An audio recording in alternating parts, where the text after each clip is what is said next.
मुझे खुशी होती है कि इस विशाल जनसभा में मैं खासकर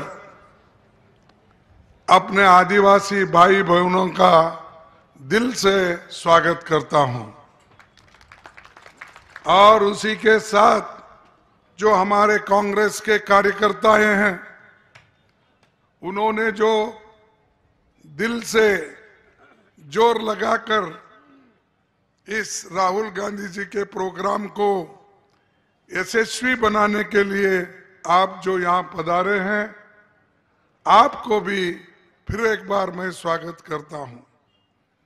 और मीडिया के मेरे दोस्त जो हमारे साथ हमेशा हर मीटिंग में जुड़ते हैं, लेकिन कभी कभी हमारे तरफ ख्याल नहीं देते, क्या कारण है इसका मुझे भी मालूम नहीं होता। तो भी मैं यही कहूँगा कि जितने भी यहाँ पर मीडिया के दोस्त लोग आए हैं वो हमारे हैं, लेकिन वो मालिक लोग इनको सुधरने नहीं देते, इसीलिए वो हमको मुश्किल में डाल देते हैं। और कहीं कहीं इतनी भारी सभाएं होती है, उसका बहुत से छोटा सा एडवर्टाइजमेंट हमको मिलता है, लेकिन सबसे ज्यादा एडवर्टाइजमेंट जब टीवी खोलते ही आप किसका फोटो देखेंगे, किसका चेहरा देखेंगे? गारंटी, मोदी की गारंटी। ऐसा स्विच ऑफ करो, स्विच ऑन करो, वही दिखेंगे। क्यों? कि पैसा बहुत है एडवर्टाइजमेंट के लिए, और वो लोग आज बहुत प्रचार कर ले रहे हैं। लेकिन भाइयों, जब कभी भी कांग्रेस पार्टी हुकूमत में आई है, तब हमेशा गरीबों का ख्याल रख के काम करते हुए आई है। आप हमारे नेता इंदिरा गांधी जी से लेकर आप देखिए, उससे पहले तो पंडित जवाहरलाल नेहरू जी इस देश को बनाए, सबके लिए उन्होंने बाबा साहब अंबेडकर के नेतृत्व में संविधान बनाया, और आज उस संविधान से ही आप सब लोगों को जो सहूलत मिल रही है वो बाबा साहब अंबेडकर और पंडित जवाहरलाल नेहरू जी के आशीर्वाद से मिल रहा है। और हमको ये कहते हैं कि गरीबों के लिए हम बहुत कुछ किए हैं। कांग्रेस ने क्या किया? सुबह शाम एक ही बात कहते हैं, वो परिवारवाद, परिवारवाद। अरे भाई, कितने बार बोलेंगे? एक बार, दो बार, तीन बार? सुबह से शाम तक हर मीटिंग में वही। अरे आप क्या काम किए वो बताओ। हम जो काम किए हैं, नेहरू जी क्या काम किए, क्या किए हैं, इंदिरा जी क्या किए हैं, लाल बहादुर शास्त्री जी क्या किए हैं, राजीव गांधी जी क्या किए, हम बोलते हैं।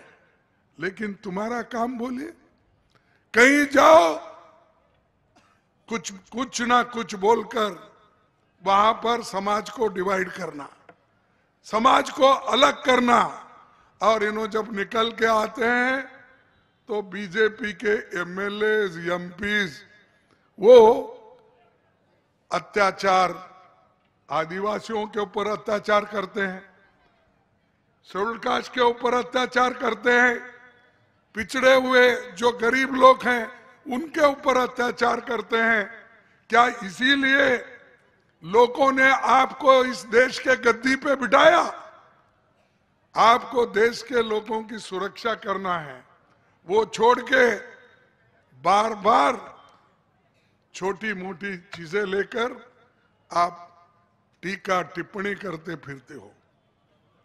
भाइयों, और एक मैं आपसे कहना चाहता हूं, ये जो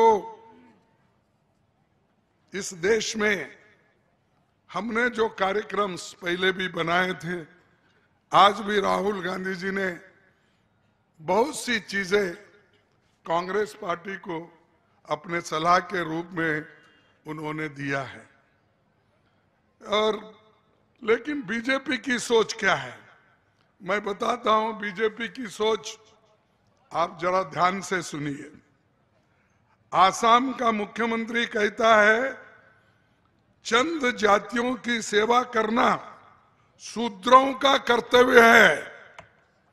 आप सब शूद्रों में आते हैं और बहुत से लोग यहाँ मंच पर बैठे हुए हैं, वो भी शूद्रों में आते हैं।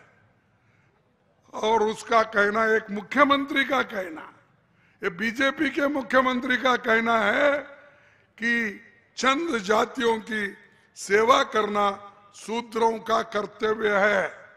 अरे भाई, हम अगर सेवा करते हैं तो आप सिर्फ क्या मेवा खाने के लिए बैठे हैं? आप देश के लिए क्या कर रहे हैं? ये लोग तो श्रमिक हैं, शूद्र वर्ग पूरा श्रमिक है, लेकिन आप बैठे जगह खाते बैठे हो।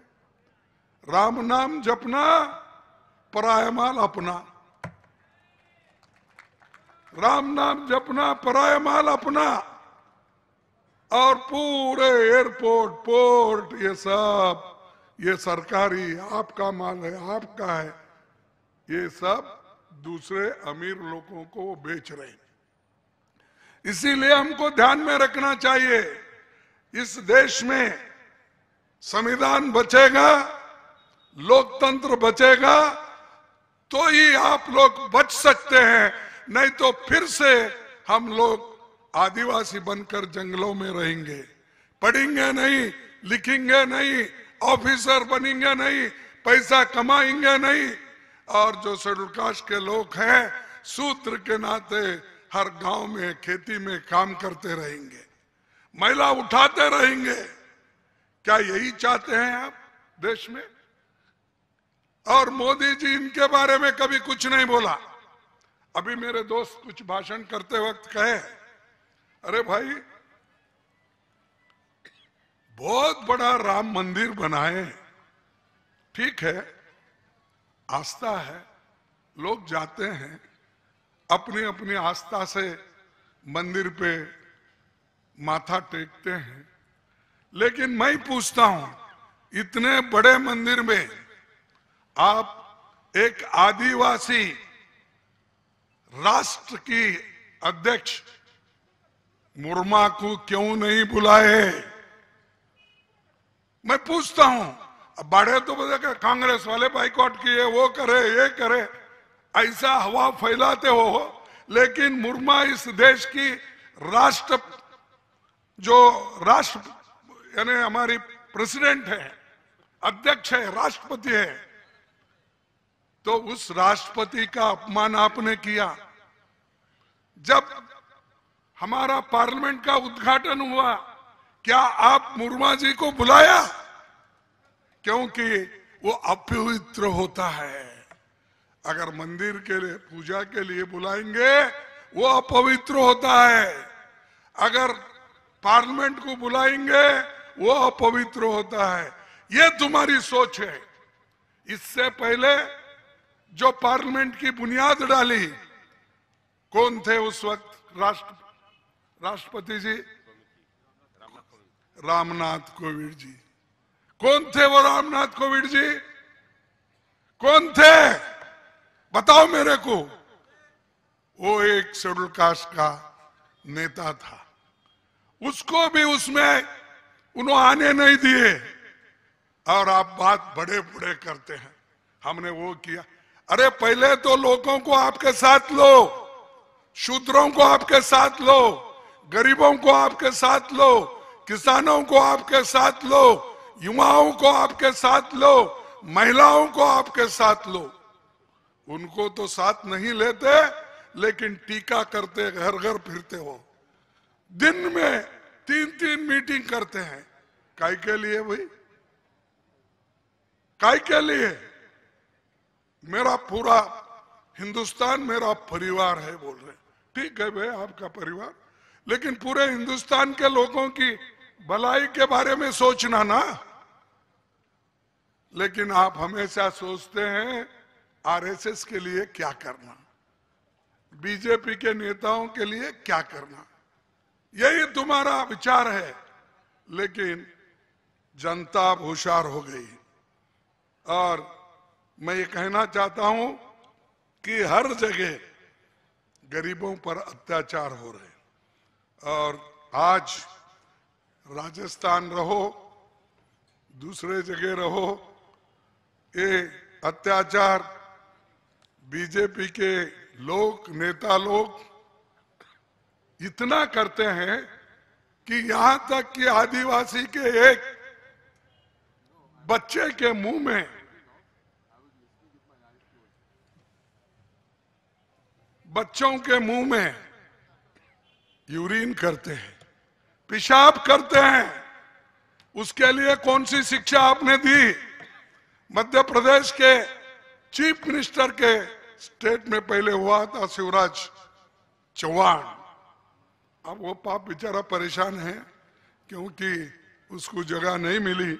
वो भटकते भटकते मेरे कान सुनसी आया था गुलबर्गे में, तो वहां भी कुछ कुछ बोला। मैं वो बोलना नहीं चाहता हूं। और ये सब मैंने जो किया हूं, ऐसा जो मोदी जी बोल रहे, ये सब वोटों के लिए किया, लोगों के भलाई के लिए उन्होंने कुछ नहीं किया, करना भी नहीं चाहता। सिर्फ वो हमेशा लोगों के खिलाफ बोलते जाता, समाज में जो भागीदारी डिवीजन करने की बात करता है। तो इसीलिए हमको उससे बचना है, उससे बचना है।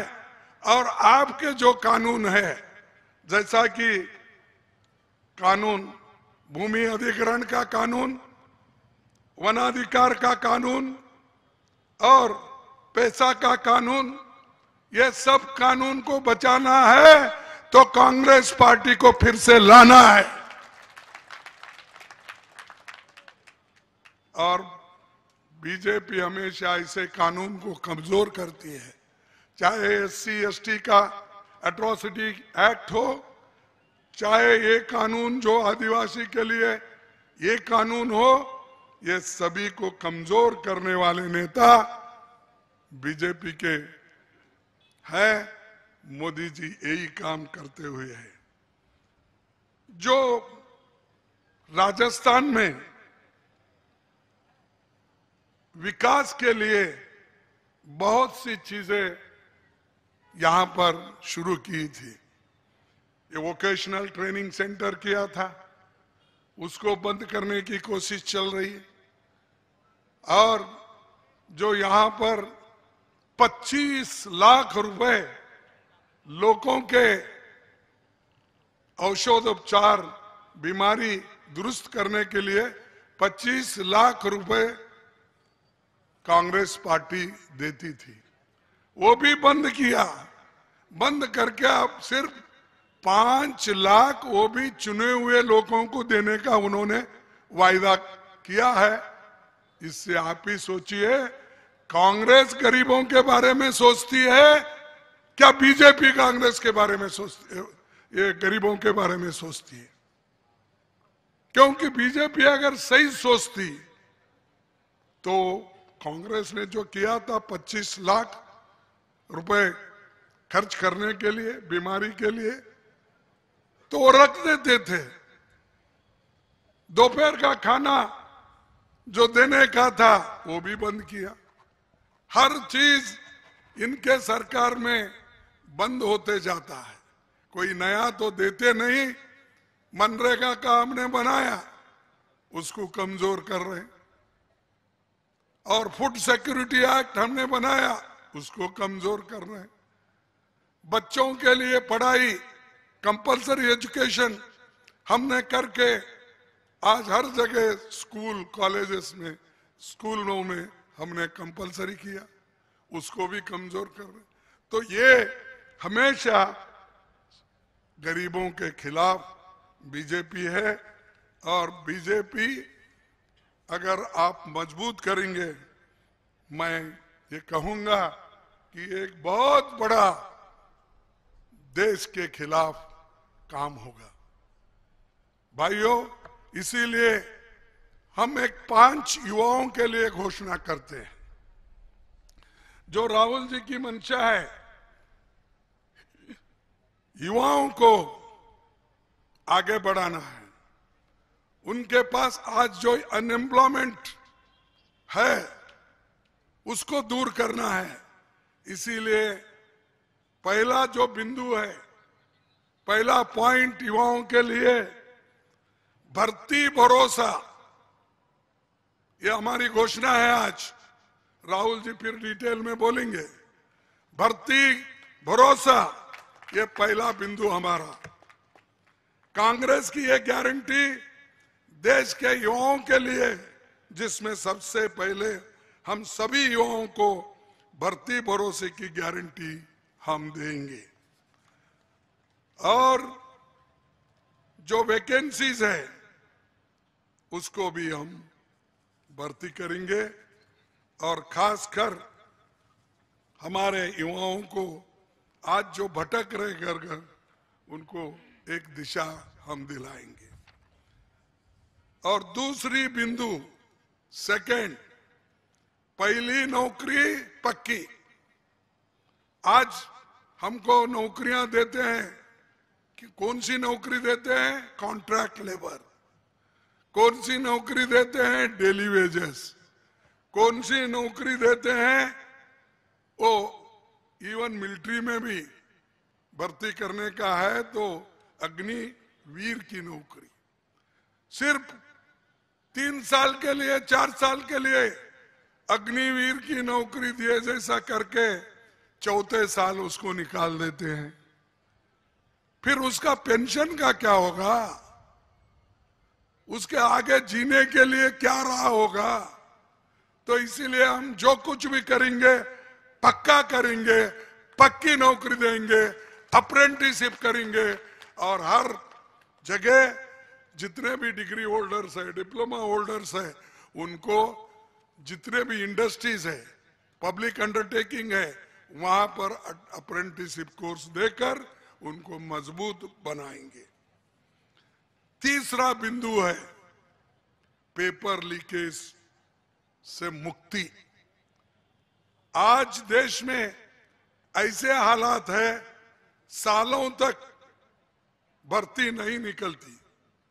भर्ती निकलती है तो पेपर नहीं होता, पेपर होता है तो पेपर लीक हो जाता है।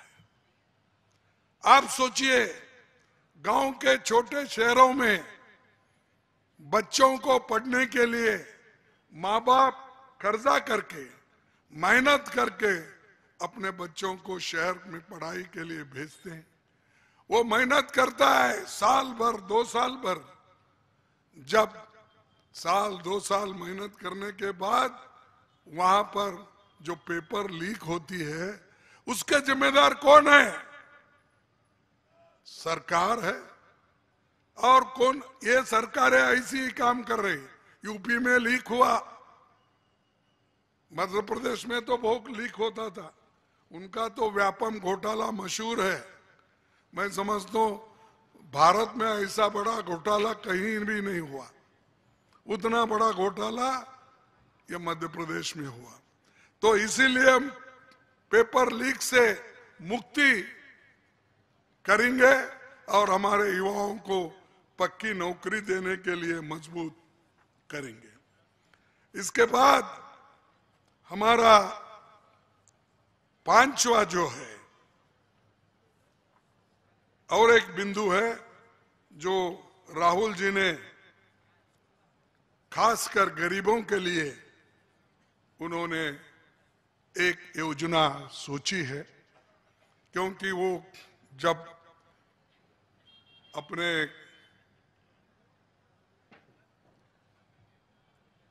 तमिलनाडु से निकलकर जो कश्मीर तक उनका दौरा था, उसमें बहुत से लोगों से उन्हें मिले।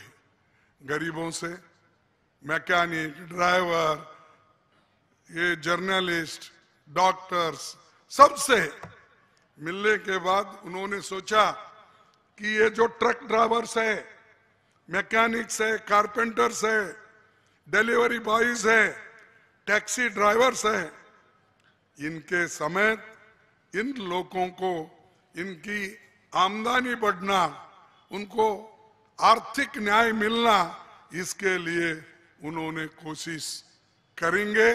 और ये हमारा चौथा बिंदु है, गिग इकोनॉमी में सामाजिक सुरक्षा देना, ये अपना फैसला है।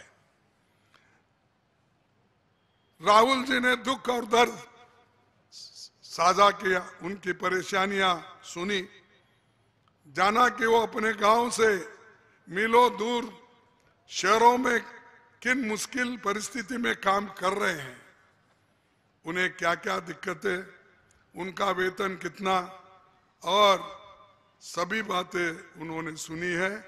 और खास करके राजस्थान सरकार इन सभी लोगों की भलाई के लिए सामाजिक सुरक्षा का कानून लाई थी। जो कानून अच्छे हम लाते हैं ये बीजेपी को पसंद नहीं पड़ते, तो इसीलिए वो क्या करते हैं, लोगों को उचकाते हैं। और हम काम करके हारे, ये बड़ा हमको अजब लग रहा है। लोग बगैर काम करे जीतते हैं, लेकिन यह काम करके हारे, इसकी क्या वजह है? क्या हमारी गलती है? क्या को इतने काम हमने किए, इतने सहूलतें दिए, इतने हॉस्पिटल्स में लोगों को जाने के लिए मदद की, तो यहां पर भी हमको थोड़ा नुकसान हुआ, लेकिन आपको आगे बढ़ना है। और दूसरा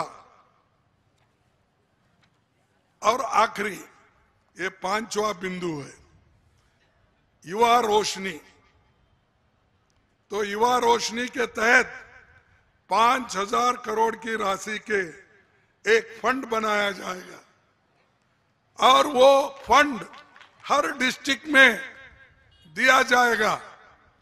अगर हो सकता है तो इसको और भी बढ़ा सकते हैं हम आगे, क्योंकि युवाओं के लिए एक दिशा दिखाना है, एक रोशनी देना है, तो एक काम भी हम करने के लिए तैयार है। ये हमारी गारंटी है। हमारी गारंटी मोदी जी जैसा नहीं है। उन्होंने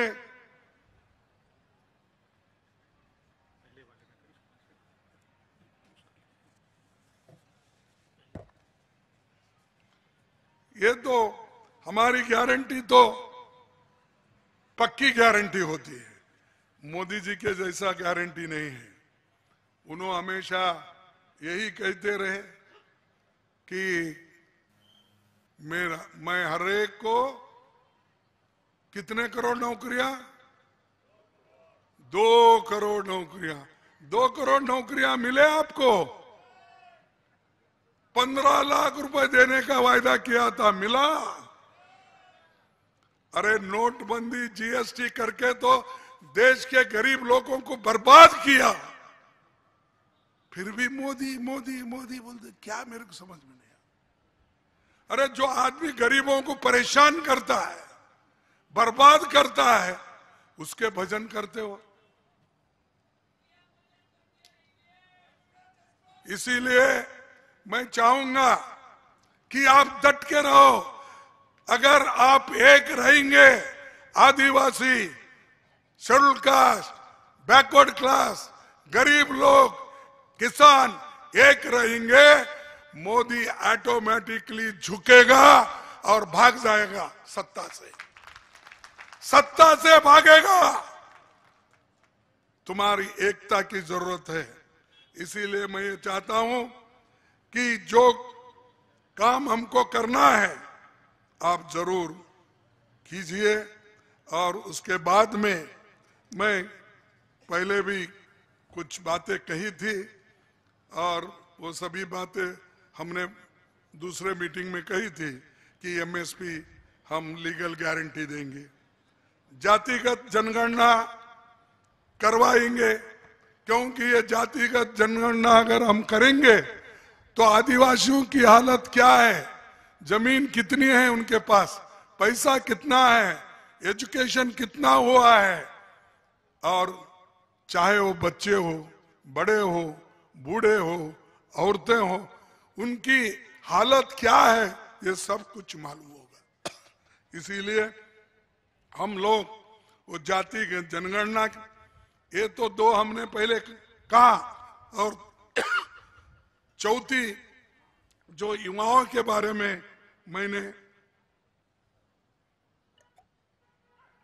युवाओं के बारे में अभी बताया, जैसा कि राहुल गांधी जी का एक मार्गदर्शन में वो हमने तैयार किया है और वो आपके सामने हमने रखा है ऑलरेडी।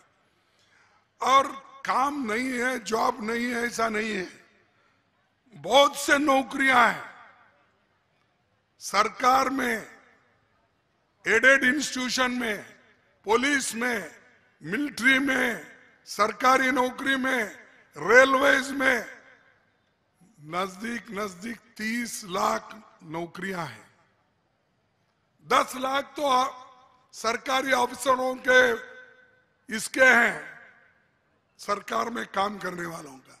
दूसरे जो पब्लिक सेक्टर्स है, बड़े बड़े कारखाने हैं और जो सेमी गवर्नमेंट्स हैं, उनमें सब मिला के 30 लाख नौकरियां हैं। मोदी जी, आपको भर्ती करने का वक्त क्यों नहीं मिल रहा है? आपको समुद्र में डूबने को वक्त मिलता है, आपको हर जगह जाके दर्शन लेने को समय मिलता है, लेकिन जो जनता जनार्दन है, जनता को हम जनार्दन कहते हैं, भगवान कहते हैं, उनके दर्शन के लिए तुम तैयार नहीं है।